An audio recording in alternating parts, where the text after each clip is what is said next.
It's almost impossible to approach the stories of Bereshit, of Genesis. They are so fraught and they are so influential in our lives, in the way we think about all beginnings, and especially about the origin of sin. So I thought today we'd look at that. Shakespeare says, "Sweet are the uses of adversity, which like the toad, ugly and venomous, wears yet a precious jewel in his head. And this is our life, exempt from public haunt, finds tongues in trees, books in the running brooks, sermons in stones, and good in everything." That was from As You Like It. Mainstream Orthodox Jewish theology views the Chumash as the exclusive representation of God's will. Certainly, our experience of reality in this world serves either as a testimony to his will and may inspire others to follow his will. However, the arbiter of what his will precisely is restricted to the Torah, Torah Shebechsav, Torah Shebal Peh. So we divine his will from our reading the sources. This is clearly reflected in the often cited formulation in the Zohar, Histakel be'oraisa ubora es ha'olam. He looked into the Torah in which then to create the world. Looking into the Torah then reflected his will. The all-encompassing will of God is representative in the statement by the Torah, while the world is an expression of its truth. The world isn't given to any independent status like a prophet for the word of God. That's the Orthodox theological view. However, there is a second model. And the second model, Reb Tzadok HaKohen of Lublin cites his Rebbe, the Ishbitzer Rebbe, so this is the mid-1800s, and he cites the following: God created a book, and that is the world, and the commentary on the book is the Torah. Again, it's the exact reverse from what we were taught to histakel b'oraiso boros ha'olam, that the Torah is some kind of blueprint for the world. No. Reb Tzadok said from his master that the God created a book, and that is the world. And so that world needs to be deciphered. And the commentary on that book is the Torah. And this analogy then puts a greater focus on the world as a repository for godly revelation. So if we apply that understanding to the what I call pre-lapsarian, before the lapse, before Adam Arishan sinned, that pre-lapsarian world, how do we look at that world after the lapse? How do we describe it? It's impossible. Let's take the understanding of the Yetzer Hara. Did Adam Arishan have a Yetzer Hara? Clearly from Chazal, the Yetzer Hara is implanted through the sin of disobedience. By disobeying God, he now has a Yetzer Hara. So when we're reading the text of the Torah, which is a commentary on the world, it is almost impossible for me to understand what it was like for Adam HaRishon to not sin. What it was like to be in the Garden of Eden before the sin, since the only explanation I have is the Torah. But the Torah is explaining what happened pre-lapsarian from a post-lapsarian perspective. I hope I'm getting myself across. How could I possibly know what a child's innocence is like, unless I go into my own experience of innocence? And so when we approach the text, we need to dig deeper into the midrashic variants to understand in what way we could project back as to what that felt like. So let's take a deep dive into the text itself, and I want to share with you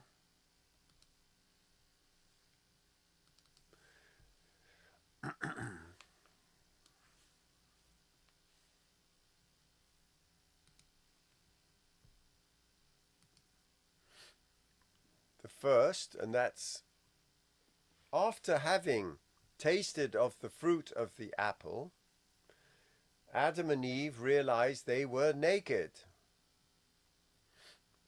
And Vayomer, God says, Mi higidloch lechosh ki ora. Who told you were naked?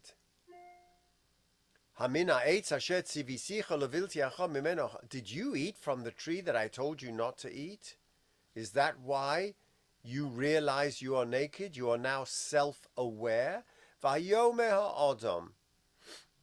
So he doesn't answer the question, who told you that you were naked? They saw they were naked. They covered themselves. That was the question. He answers it the second question. Did you eat from the tree that I told you not to eat? Oh, yeah. The woman you gave me. The woman you gave me. She gave it to me from the tree, and I ate it. It's not my fault. So God approaches the woman. Ma zo sosis? What have you done? The serpent, Hishiani, he seduced me, and I ate. Vayom Hashem el Nochosh. He doesn't ask the Nochosh, Ma zo sosisa. It's interesting. Why doesn't he ask the serpent? Why haven't you? What have you done? Why did you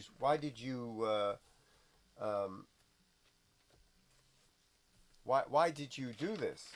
He doesn't ask. He just already tells him, because you did this. Medrash says because he knew how cunning the serpent was, and the serpent was going to tell him, hey, they heard you tell them they shouldn't. I told her they should, but who's bigger, you or me?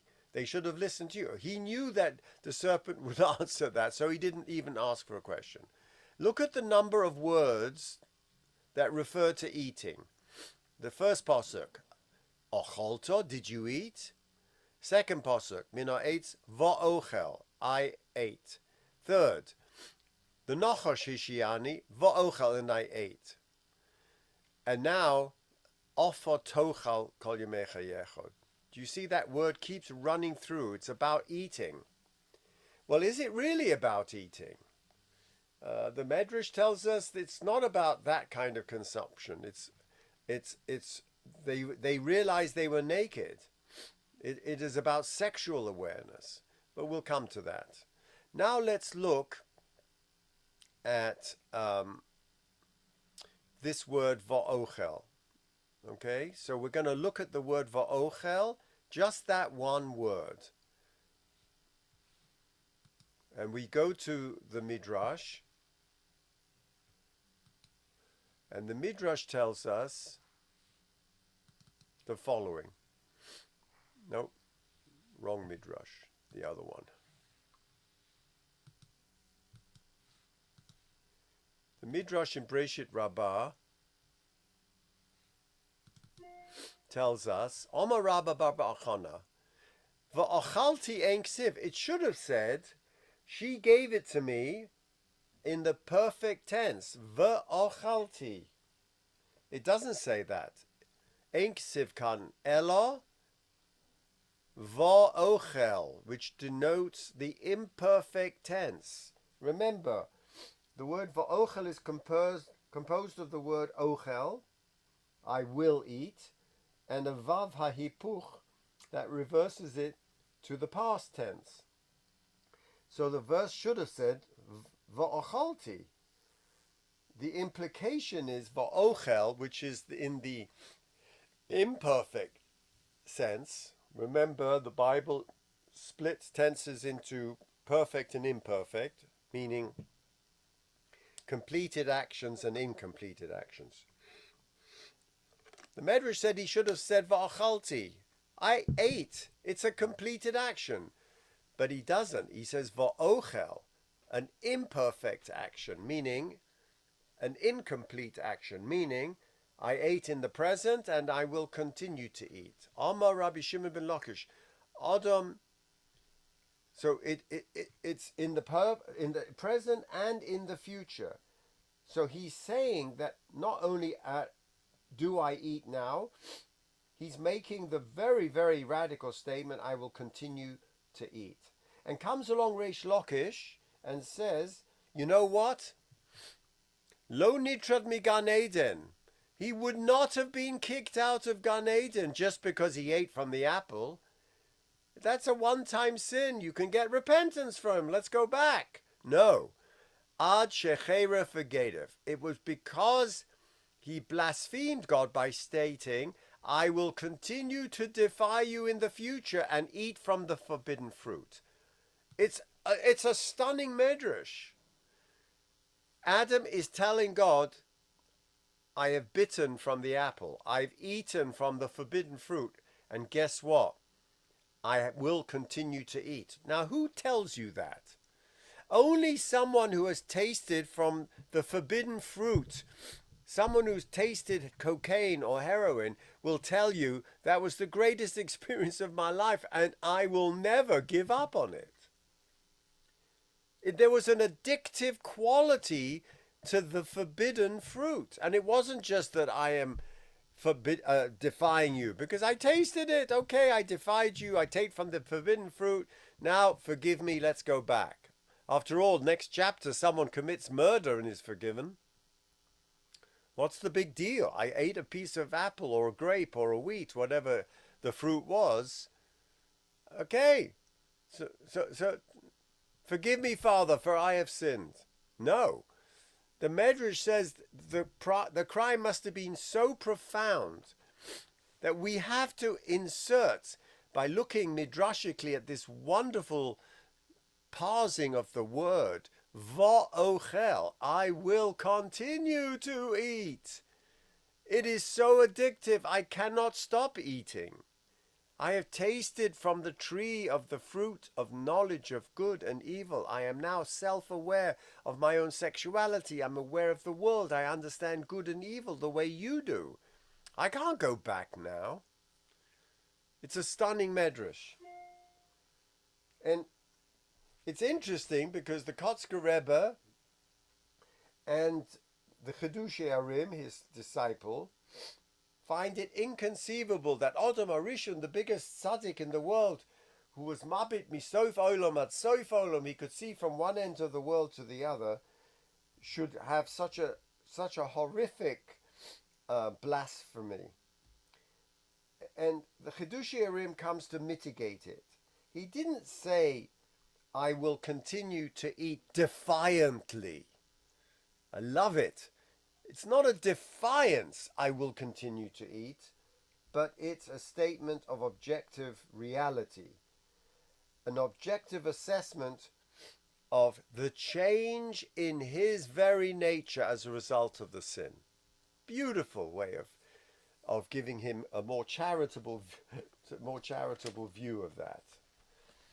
And there is no greater expression of this addiction than in another midrashic interpretation, in which it says, let me show you the pasuk first.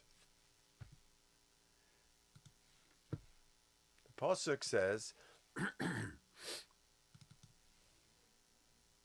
in Bereshit chapter 4, in the beginning of the chapter, it says, Va'odam yoda es chava ishto, and they had a child, and they had Cain. And then it goes through the whole tragic chapter.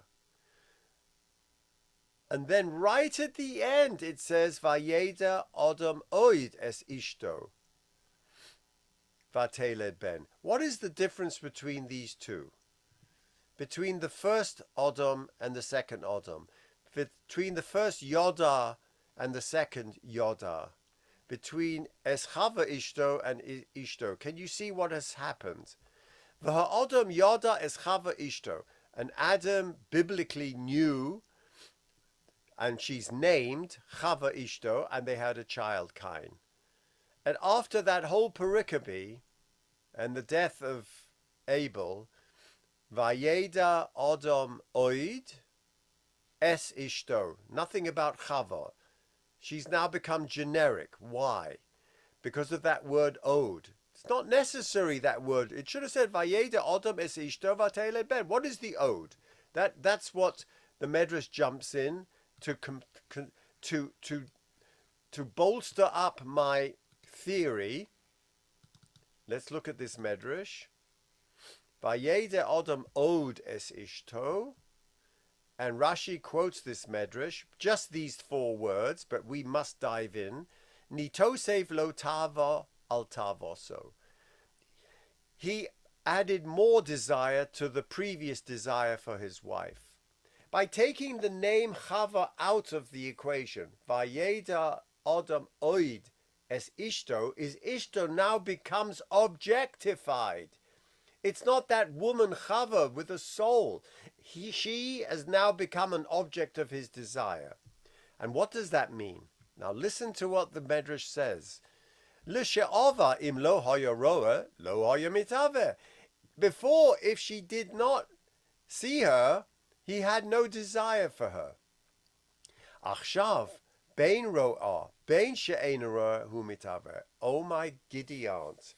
And now, whether she is in seeing him or not seeing, he doesn't see her, he sees her, he's not turned on by her, he is turned on by her, hu mitave, he is in a constant state of desire. Now, what happened between that first pasuk and the last pasuk? The Medrash said that because of the sin, they separated for 130 years. And he dissociated himself from his wife. They actually lived apart. And God at this time caused him to desire his wife, although she was not present, so that he would wish to return to her. That's a very, very positive spin by the 8th Yosef. What is the darker view is that she had become an addiction. That his desire for her, Hosif Taiva al Taiva, means that it had gone into his head. So what is really going on here? We are trying to describe the lapse from the pre-lapsarian view of mankind through the lapse, so that we can try and project onto Adam Arishon what this Yetzer Hara has done to us. And it's impossible. It's an impossible task to describe in psychological and literary terms how it must have been the transition from that age of innocence, to this age of self-awareness and addiction to the Yetzer Hara. But clearly the Midrash is struggling to give us a sense of what is happening there. And that is telling us the power of this Yetzer Hara, that somehow this Yetzer Hara is now so embedded in us that even when the stimulus is not there, we're thinking about nothing else. And in order to really explain the power of this Yetzer Hara, we go to the Gemara, and the Talmud tells us a very interesting way of dealing with this.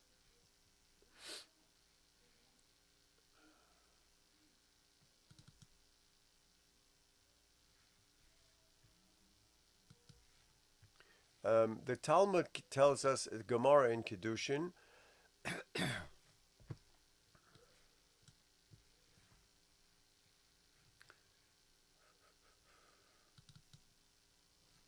no. Alan is going to teach me how one day to Tana Rabbanon. Our rabbis teach for samtem. In the Kriya Shema, it says, "V'samtem es devorai eile al levavachem ve'al nafshechem." Very nice. You shall put these words al levavachem, and we've talked about the Yetzer Hara before being levavachem should have been libachem in your heart. Samtem es devorai al libachem, but it says levavachem in the plural, meaning there are two hearts or two chambers to the heart, one containing, the Gemara tells us in Brachas, the Yetzer Hara, one tells us the Yetzer Tov. Samtem devorai ele al levavachem. What is that? How is that going to help? How is that going to help? Just because I understand something intellectually, that's going to stop the Yetzer Hara? And the whole of the Tanya, in fact, is a treatise on how to convince the right side of the heart, to convince the left side to go in the ways of goodness instead of the Yetzer Hara. That's the whole of the Tanya. Tana Rabbanon, v'samtem, I can pun on that word v'samtem and remove the sin and put in a samach. What would that look like? Samtom. What is samtom? Well, I can split that word into two actual verbs. Sam is a noun, which means a potion. Tom, perfect. For samtem, you shall put them on your hearts. Means I'm giving you something to put on the heart. I'm giving you something called a sam, a potion, tam, an elixir that is so perfect to fix the Yetzer Hara. And what is it? Nimshala Torah. Torah now becomes a sum, this post-lapsarian text that is a commentary, according to Reb Tzadok, on the world, not the other way round. The world, the reality, the addictions, the heart, the duplicitous heart is the reality of the world. I'm going to give you a Torah, a way of interpreting, making sense of your addiction to the Yetzer Hara. Nimshila Torah kasam chaim. Remember, a sam is a potion. You can have a poison potion, or you can have a potion and an elixir of life. It could go either way. Torah is considered an interpretation of the world, of yourself, of the architecture of your soul.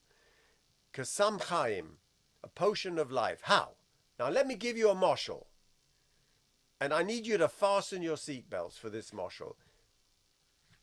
Mashal adam shehika is benoi.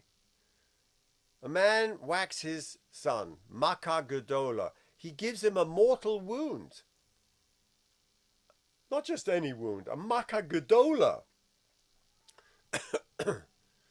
V'hiniach lo retia al makaso. Now he comes back from his rage. He sees, what have I done to my son? So he places a bandage on it, a compress.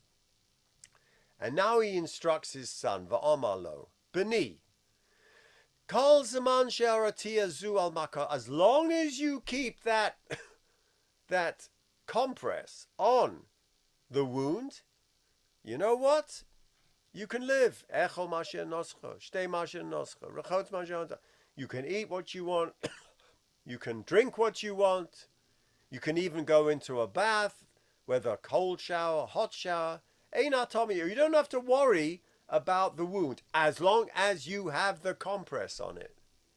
Imata ma'avira, but if you think for a minute that you don't have a wound, you think for a minute you don't have this God-inflicted wound in your heart, ma'avir hare ma'alegumi.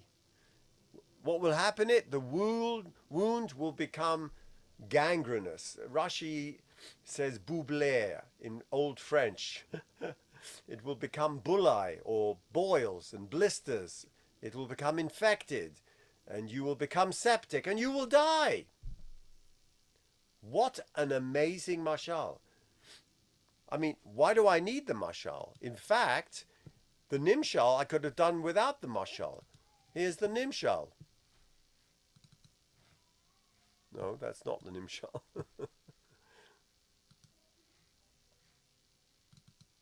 Here's the nimshal. I don't need that moshel. Kach, a very pious, art-scrolly nimshal. Kach, HaKadosh Baruch Hu Omer Yisrael. B'ni, barasi Yetzirah. I created the Yetzirah. Ubarasi lo Torah tavlin. And I created a Torah as a tavlin. We'll come back to that word. Im atem oskim b'Torah, ein atem nisaron biyodo. As long as you busy yourself with Torah, you won't be handed into the Yetzirah. So, Tana Rabbanon, our rabbis taught, a person has a Yetzirah. Samtem es devorai eile al levavichem. I gave you a sum. I gave you this beautiful potion. And what is it? It's the Torah. HaKadosh Baruch Hu Olam Yisrael b'ni barasi Yetzirah b'resi Torah tavlin. That perfectly symmetrical. What did I need that mashal? That mashal has completely screwed me up. Why? What's the problem with the mashal? Let's go to the mashal. The father wounds the son. Why? Is it out of rage? We're not told. Obviously, the wound here from the nimshal is the Yetzirah. B'ni barasi Yetzirah. The wound I inflicted on you. You see how we're struggling in a post-lapsarian text to understand the actual event itself, because it's impossible. The son in the mashal is completely innocent. The father inflicts this mortal wound. I didn't need that mashal. I could have just said, Barasi Yetzirah, Barasi Torah. I gave you Yetzirah, here's the sum, here's the potion. As long as you're involved in the potion, you won't be handed over to the Yetzirah. What has the mashal done? It's completely raised the stakes. It's become a protest, in a sense. What kind of a father whacks his son with a mortal wound? Only someone who can't control his rage. We're not told what caused his rage. Was it the fact that Adam disobeyed him and ate from the tree? But the consequences of the rage are evident in the wounds of the son. And so he tells the son, this is a mortal wound. There's no way out of this now. You cannot heal this wound. As long as you have it covered, you're protecting the infection from spreading, you can live like normal. But should you remove the salve or the bandage, then the wound is no longer under control or protected, and the lesion will spread into boils, blisters, and gangrene. So now the son is condemned to a chronic wound care treatment like a diabetic foot ulcer that never ever heals. The father has inflicted a wound which is not a localized lesion, but one that can spread, and consequences might be fatal. The wound has caused a secondary result and must be managed in order not to affect the whole limb or the body. This is the secondary consequence of the wound the son must live with. The initial wounding, the pain and suffering of the blow, whether it's deserved or not, we're not told. It's incomparable to the second effects of the wound, which have to be managed like a malignancy if not held in permanent check. I created the evil inclination and I created the Torah to fix it. Let's go back to that word Torah what? Torah Tavlin. What is that word Tavlin?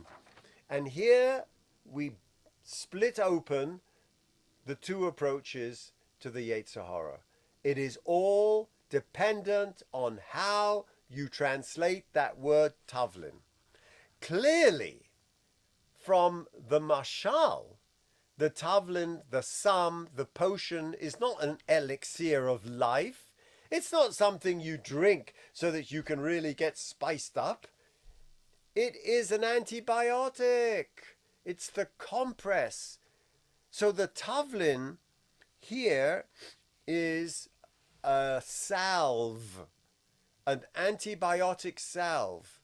I created the Yetzer Hara. That is the mortal wound that you have to live with. That is the addiction that says, I ate and I am now addicted to continue to eat forever because there's a Yetzer Hara in the left chamber of my heart. Guess what? The Torah, which is a commentary on nature, on the reality, according to Reb Tzadok, not the other way round, the Torah is giving us a piece of advice. God says, Barasi Yetzer Hara, Barasi Torah Tavlin. I created the Yetzer Hara. Now I created the antibiotic, which will prevent the spread of this cancerous, malignant infection from the wound. It's a very dark reading of Tavlin. And most Chazal look at the word Tavlin as spice. Oh, Torah as spice? What does that mean? Well, the word Tavlin as spice is one of the ways that Torah keeps us from sinning, is by training us to live mindfully. So the Yetzer Hara is like a piece of meat that's overcooked. It's tasteless. And what do I need to do? I have to live mindfully.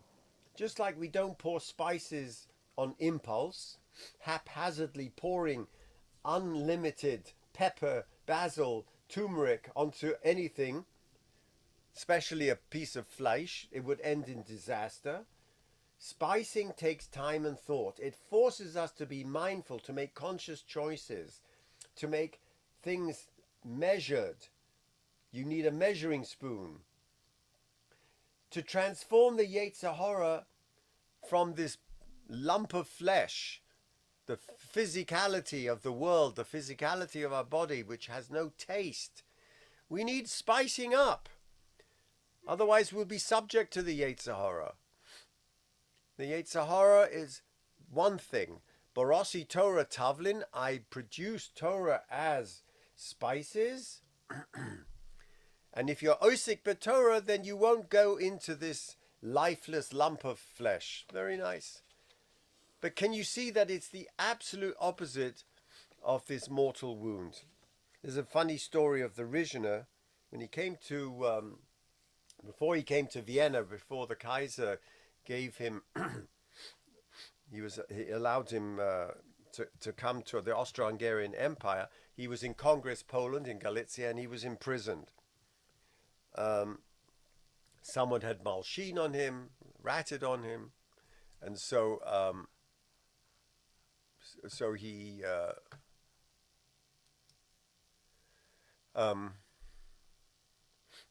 he's sitting in jail. So he says, when I was sitting in jail, he says, why does the Gemara refer to the Yetzer Hara as a ksil, an old and foolish king? It is old because it is as old as creation. It is a king because it rules over so many people. Fine. It's old and it's created. But why is it a ksil? Why is it a fool? Why is it foolish? On the contrary, Yetzer Hara appears to be very sly and cunning. It's very addictive. So he says the following: when I was in jail, the Yetzer Hara did not leave me. I said, no sane person wishes to be in prison. I didn't have any choice. I was put in chains and I was dragged here. No, he says to his Yetzer Hara, no one forced you to come here. If you came into prison of your own will, you surely are a fool. I thought that was absolutely brilliant concept. And so, going back to this very positive spin on the Yetzer Hara,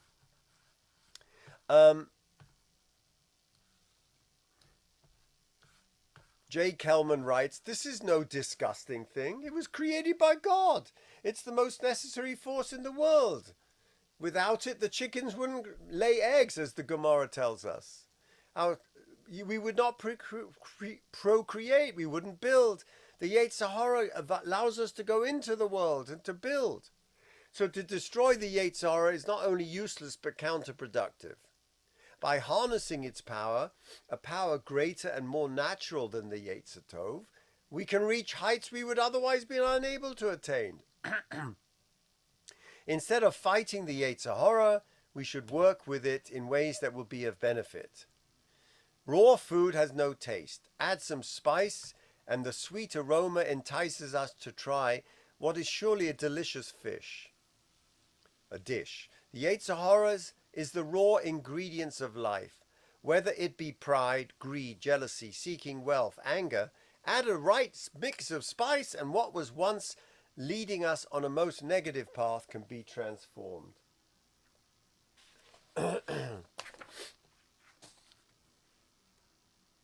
We can channel our inherent anger, blah, blah, blah, blah. I don't see it that way. I see the way Reb Tzadok tells us. And Reb Tzadok tells us that in Adam's fall, we all sinned. We are all destined now in this post-lapsarian world to be addicted, like the Medrash tells us, to be addicted to this Yetzer Hara. And if the model that we started off with, not that histakel Ribono Shel Olam histakel kuchabricha be'oraisa ubora olamos, that's the Zoharic traditional reading, that God looked into the Torah and from that was the blueprint to create the world, but the other way round, Reb Tzadok's model, that he heard from his master, that God created a book and the world is the book. And the commentary on the book is the Torah. Then we have that problem. How do I try to create an interpretation of a world that doesn't exist? Of that pre-lapsarian world of sexual innocence, without the Yetzer Hara, without any addictions. How do I create it? It's an impossible task. And so the Medrash tries to describe that moment where the switch occurred. Ochalti va'ochel. Yodam es oda es oid es ishto. I will continue to. Not because you've created original sin. Not because of that. It's because I look at the reality of who I am now after this catastrophe of whatever it was. We don't know what it was because we can't even describe it in language. Whatever that catastrophe was, I'm now going to look into the Torah, which is a commentary on the post-lapsarian word, the Olam of Tikkun, that we have to participate, where we have to deal with man's inherent addiction to that Yetzer Hara, that man's inhumanity to man, whether it's Freud's id, whether it's Thanatos or Eros, the dark side of Thanatos, this murderous impulse that we are experiencing to this day, sending Iranian drones into schools. What is gained by that except to feed that Thanatos, that desire within the human being. To me, that second moshel of the Melech that editor added to the Gemara really deconstructs the positive spin of Torah as Tavlin and gives us this darker view of Torah as this interpretation. As long as you have that antibiotic compress on this horrific mortal wound, yeah, you can go about your business. You can eat, you can drink, you can even take a hot or cold shower. You can manage to survive in that world. It requires the Torah as Tavlin. It requires the healing properties of Torah, which means the Torah as a mirror. The Torah is a commentary on the world, on the book. The book is the world. The heart and the duplicitous heart, that is the world. I need a commentary, meaning I need an antibiotic, which means I need a mirror to bring to consciousness that which is unconscious. May we be zoicher in this wonderful Breishis, in this coming year, to manage that Yetzer Hara, to keep the antibiotic fresh, to realize we have this mortal wound inflicted by our Father, so that we can go about our days and at least manage the terrible addictions within. Have a wonderful week.